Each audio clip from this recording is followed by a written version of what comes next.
시어머니 때문에 너무 답답해. 애들도 이제 다 컸는데 언제까지 같이 살아야 하는 거야? 그럼 분가 얘기를 꺼내보지 그래. 근데 시어머니가 애들 다 봐주셨잖아. 그래서 더 못 나가라는 거잖아. 은혜를 입었으니까 평생 모시고 살라는 거지. 뭐. 솔직히 숨이 막혀. 우리 집인데 우리 집 같지가 않아. 이제 제발 좀 나갔으면 좋겠어. 오늘 이야기 속 주인공은 67세 최은숙 씨입니다. 그리고 그녀의 아들과 며느리, 그리고 두 손주에 관한 이야기이죠. 최 씨는 며느리의 본심을 우연히 알게 된 후 며칠 밤을 뜬 눈으로 지새웠습니다. 9년 가까이 손주들을 키워주고 살림을 도맡아 하면서 살았는데 이제는 짐이 됐다는 말을 들으니 가슴에 구멍이 뚫린 것 같았죠. 그동안 며느리가 고마워한다고 생각했던 것들이 모두 착각이었나 싶었습니다. 아니, 어쩌면 처음에는 정말 고마워했을지도 모릅니다. 하지만 시간이 지나면서 그 고마움은 당연함으로 바뀌었고, 당연함은 결국 부담으로 변했던 것이죠. 최 씨도 어느 순간부터 느끼고 있었습니다. 자신의 존재가 반갑지 않다는 것을요. 하지만 손주들이 예뻐서, 아들이 걱정돼서, 그리고 무엇보다 인정받고 싶어서 모른 척하고 살아왔습니다. 그런데 이제는 더 이상 모른 척할 수가 없었습니다. 며느리가 자신을 원하지 않는다면, 그리고 이 집에서 나가길 바란다면 최 씨도 그 소원을 들어줄 생각이었습니다. 다만 한 가지, 최 씨만의 방식으로 말이죠. 최 씨에게는 아들이 하나 있었습니다. 아들이 결혼하고 며느리가 임신을 했을 때 최 씨는 남편과 사별한 지 2년이 지나 혼자 살고 있었습니다. 빈집에서 혼자 저녁을 먹다 보면 눈물이 났습니다. 남편이 앉아있던 자리가 너무 허전했고 밤이면 외로움이 밀려왔죠. 그때 며느리가 출산을 하고 석 달쯤 지났을 때였습니다. 아들이 조심스럽게 말을 꺼냈죠. 엄마, 저희가 좀 부탁드릴 게 있는데요. 뭔데?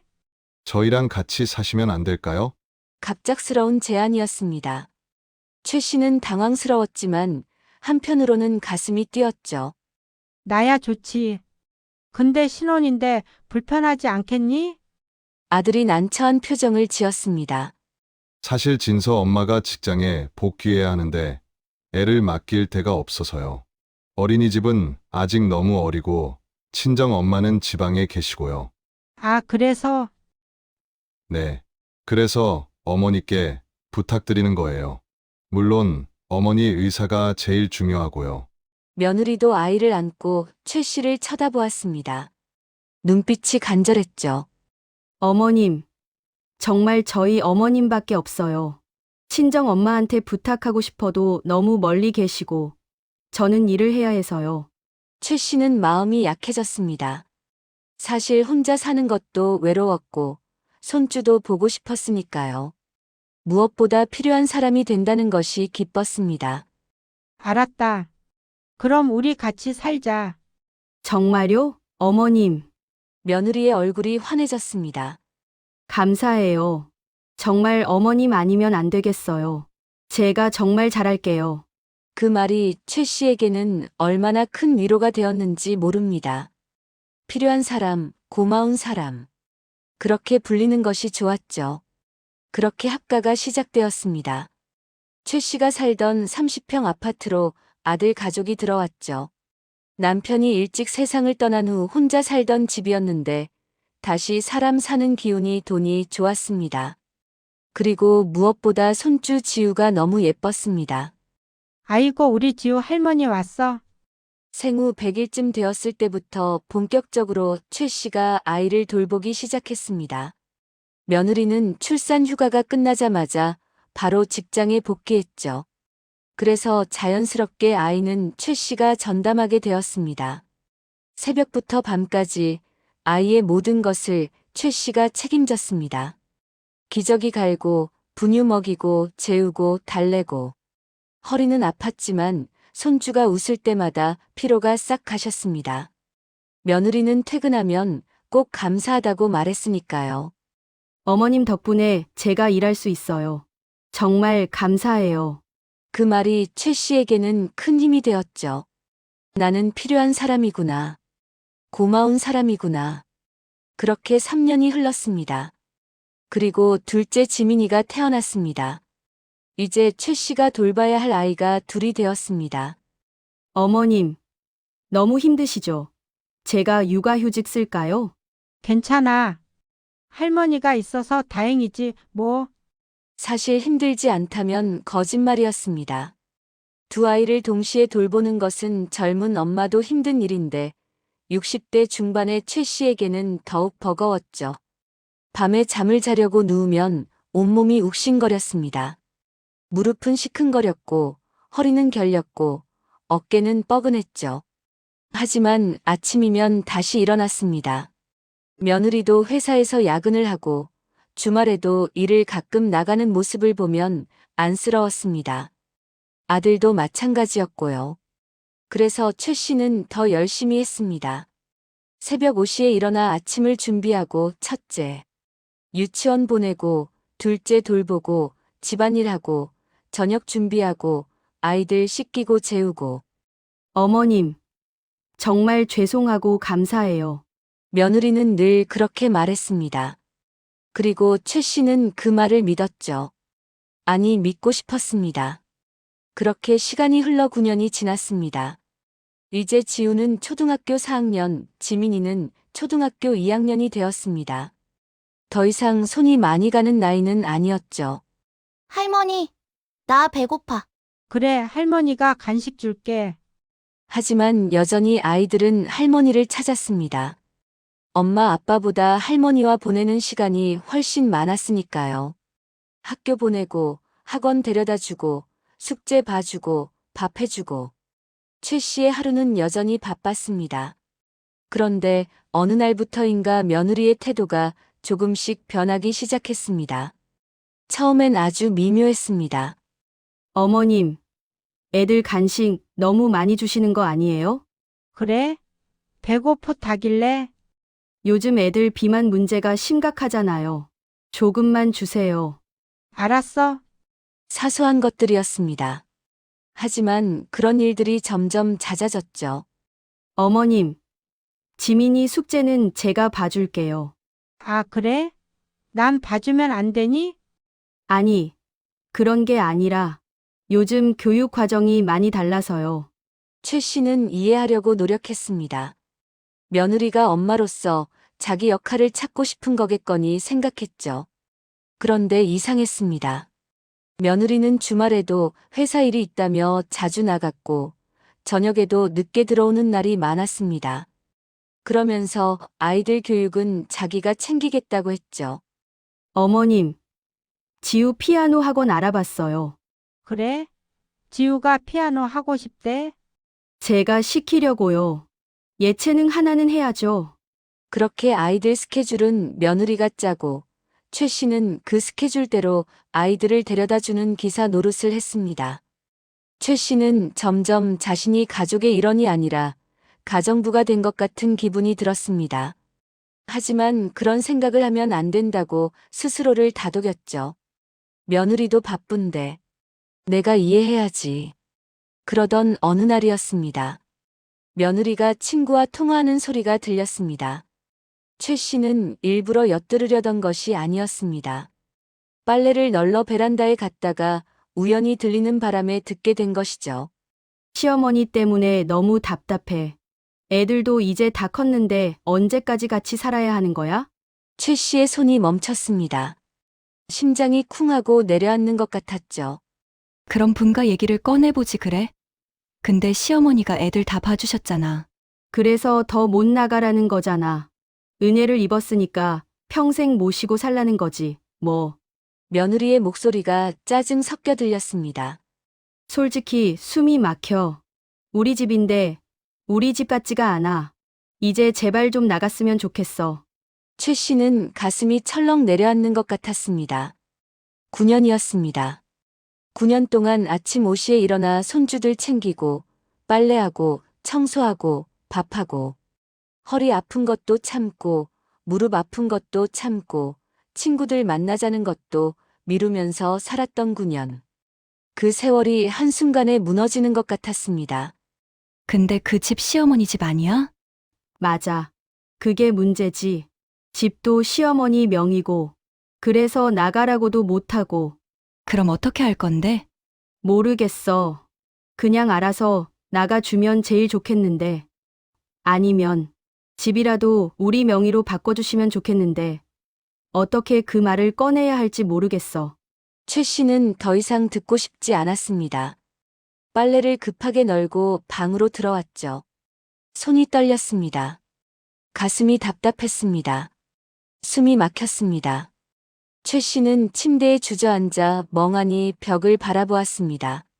9년 동안 손주들 키워주고 집안일 도맡아 하고 며느리 아들 뒷바라지하면서 산 세월이 주마등처럼 스쳐 지나갔습니다. 지우가 처음 할머니라고 불렀을 때의 기쁨. 지민이가 처음 걸음마를 했을 때 손을 잡아주던 순간. 아이들이 아플 때 밤새 간호하던 날들. 그 모든 순간들이 떠올랐습니다. 그리고 며느리가 늘 해주던 말들도요. 어머님 아니면 안 돼요. 어머님 덕분에 제가 일할 수 있어요. 정말 감사해요. 고맙다던 말들이 전부 거짓말이었나 싶었습니다. 아니, 어쩌면 처음에는 진심이었을지도 모릅니다. 하지만 이제는 아니었죠. 그날 밤 최 씨는 잠을 이루지 못했습니다. 천장만 멍하니 바라보며 생각했죠. 내가 뭘 잘못했나? 아무리 생각해도 잘못한 것은 없었습니다. 오히려 너무 잘해준 것이 문제였을지도 몰랐습니다. 며칠을 고민했습니다. 어떻게 해야 할까? 모른 척하고 계속 살까? 아니면 며느리의 소원대로 나갈까? 하지만 한 가지는 확실했습니다. 더 이상 눈치 보며 살고 싶지 않다는 것이었죠. 그래서 최 씨는 결심했습니다. 며느리가 그렇게 원한다면 나가주겠다고. 다만 최 씨의 방식대로 말이죠. 며칠 후 저녁 식사 자리에서 최 씨가 조용히 말했습니다. 나 이제 따로 살까 해. 순간 식탁이 조용해졌습니다. 아들과 며느리가 놀란 눈으로 최 씨를 쳐다보았죠. 어머니, 갑자기 무슨 말씀이세요? 아들이 당황해서 물었습니다. 갑자기는 아니지. 요즘 생각을 많이 했어. 이제 애들도 다 컸고 너희도 이제 부부만의 시간이 필요할 것 같아서. 며느리의 얼굴이 미묘하게 변했습니다. 순간 당황한 기색이 역력했죠. 어머님, 저희가 뭐 불편하게 해드린 게 있나요? 아니야. 그런 게 아니라 나도 이제 좀 자유롭게 살고 싶어서. 아들이 당황한 표정으로 말했습니다. 엄마, 어디 가시려고요? 혼자 사시려고요? 그래. 그래서 말인데 이 집 팔아야겠어. 뭐라고요? 며느리의 얼굴이 새하얗게 변했습니다. 이 집 내 명의잖아. 이거 팔아서 나는 작은 집 하나 구하고 나머지 돈은 내가 노후 자금으로 쓸 거야. 엄마, 그게 무슨 말씀이세요?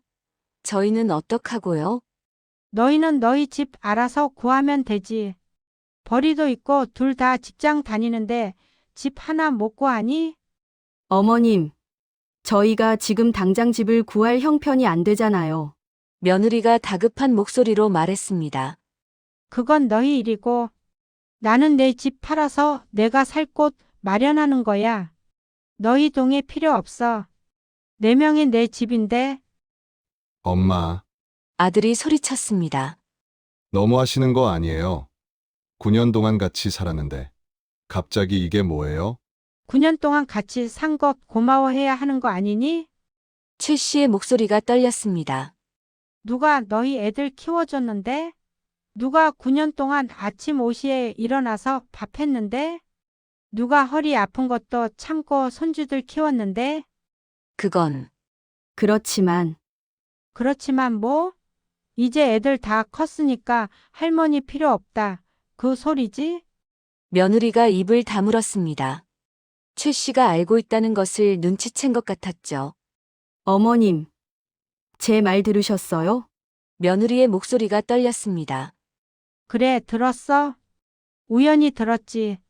너 친구랑 통화하는 거 며느리의 얼굴이 빨개졌습니다. 그건 제가 그냥 힘들어서 한 말이에요. 진심이 아니라. 진심이든 아니든 상관없어. 최 씨가 단호하게 말했습니다. 나도 생각해 보니까 혼자 사는 게 나을 것 같더라고. 애들도 컸고 너희도 이제 나 없이 알아서 잘할 수 있잖아. 엄마, 제발요. 제가 잘못했어요. 진서, 엄마도 사과할게요. 그러니까 이러지 마세요. 아들이 애원했습니다. 됐어. 결정했어. 다음 달까지 집 알아봐라. 나는 부동산에 내놓을 거야. 최 씨는 단호했습니다. 며느리가 눈물을 글썽이며 말했습니다. 어머님, 정말 죄송해요. 제가 잘못 생각했어요. 그러니까 제발 이러지 마세요. 나도 미안하다. 근데 이미 마음 먹었어? 그날 밤 아들 부부의 방에서 싸우는 소리가 들렸습니다. 하지만 최 씨는 개의치 않았습니다. 오히려 마음이 후련했습니다. 9년 동안 꾹꾹 눌러 담아왔던 서러움을 처음으로 토해낸 것 같았죠. 며칠 동안 아들과 며느리는 계속 매달렸습니다. 엄마, 제발 마음 돌리세요. 저희가 정말 잘할게요. 어머님, 제가 정말 잘못했어요. 다시는 그런 생각 안 할게요. 어머님 없으면 저희 정말 안 돼요. 하지만 최 씨는 요지부동이었습니다. 일주일쯤 지났을 때였습니다. 아들이 퇴근하고 들어와서 무릎을 꿇었습니다. 엄마, 제발요. 제가 잘못했어요. 아들의 눈에 눈물이 고였습니다. 중간에서 제대로 못했어요.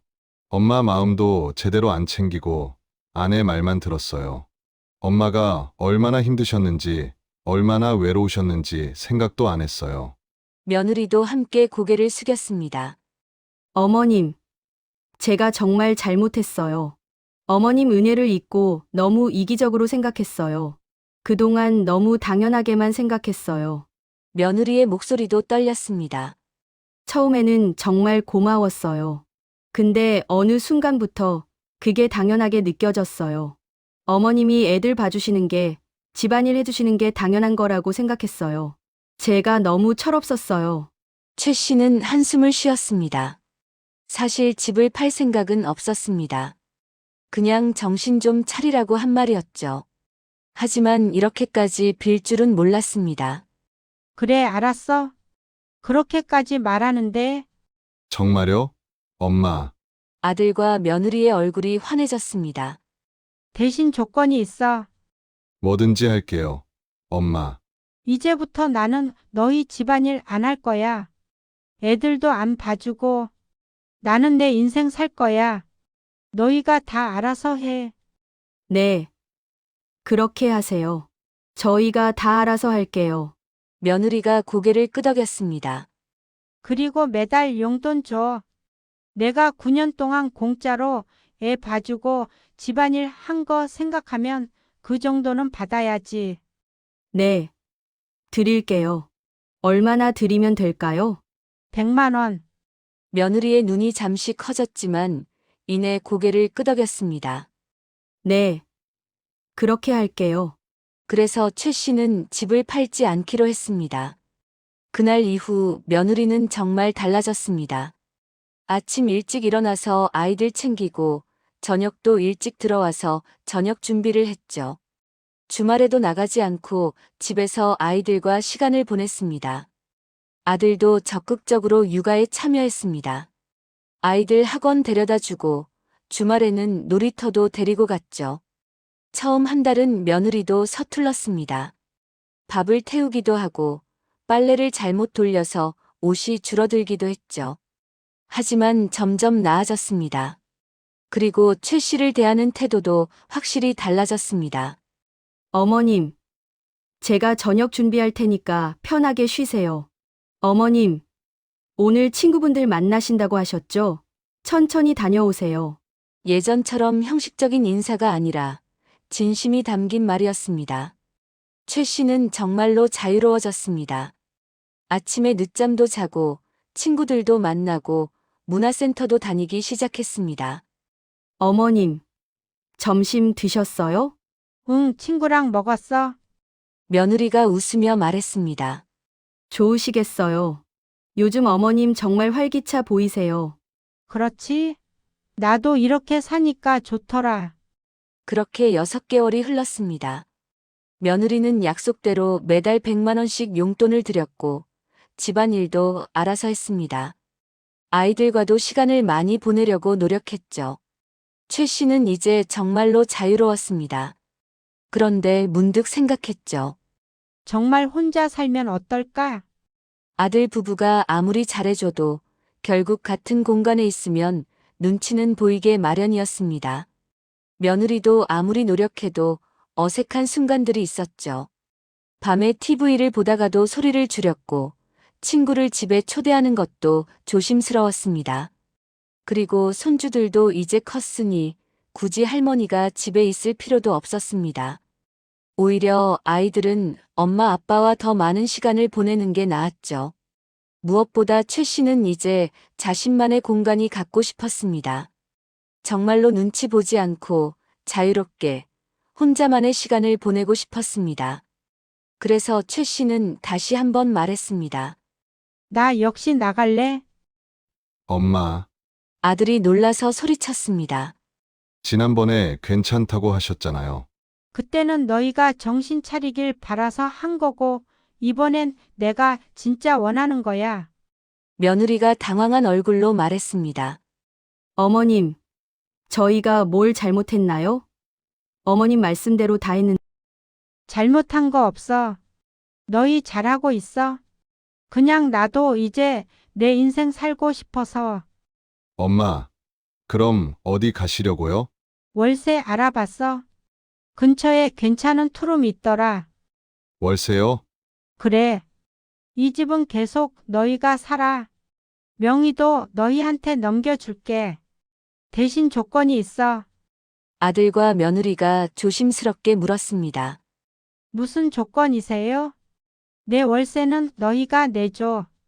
그리고 지금 주는 용돈 100만 원은 계속 줘야 해.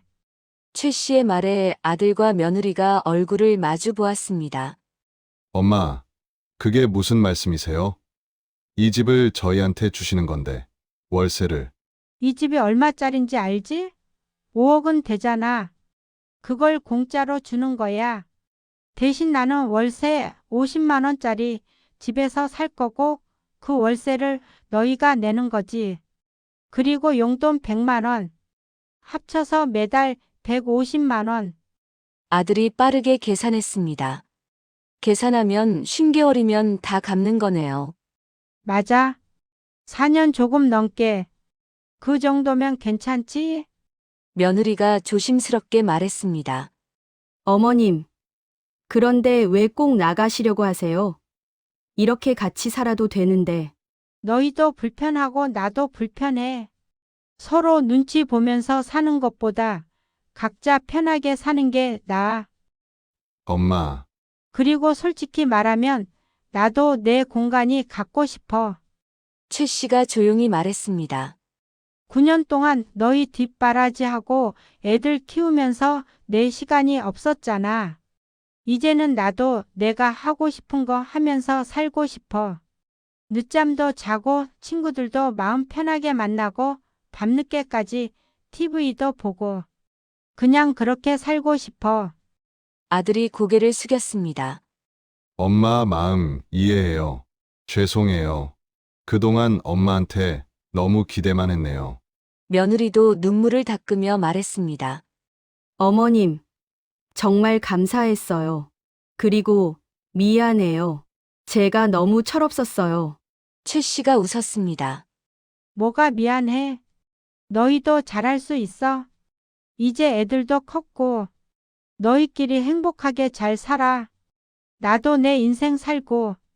그렇게 해서 최 씨는 한 달 후에 근처 투룸 월세로 이사를 했습니다. 깔끔하고 아담한 집이었죠. 아들과 며느리는 약속대로 매달 월세 50만 원과 용돈 100만 원을 보내주었습니다. 최 씨는 혼자 사는 게 너무 좋았습니다. 아침에 일어나고 싶을 때 일어나고, 먹고 싶은 거 먹고, 보고 싶은 TV 보고, 친구들 만나고 싶을 때 만나고, 손주들은 일주일에 한 번씩 놀러 왔습니다. 그때는 할머니가 맛있는 거 해주고 예뻐해줬죠. 그리고 아이들이 돌아가면 다시 혼자만의 시간을 즐겼습니다. 며느리도 달라졌습니다. 오히려 최 씨를 더 자주 찾아왔고 진심으로 대하는 것이 느껴졌죠. 어머님, 이거 반찬이에요. 제가 해봤는데 맛있을지 모르겠어요. 아이고, 고마워. 잘 먹을게. 어머님, 요즘 어떠세요? 불편한 건 없으세요? 없어. 너무 좋아. 그리고 명절 때도 최 씨의 집으로 아들 가족이 찾아왔습니다. 함께 음식을 만들고 이야기를 나누고 웃고. 이제는 가족이지만 각자의 공간이 있었습니다.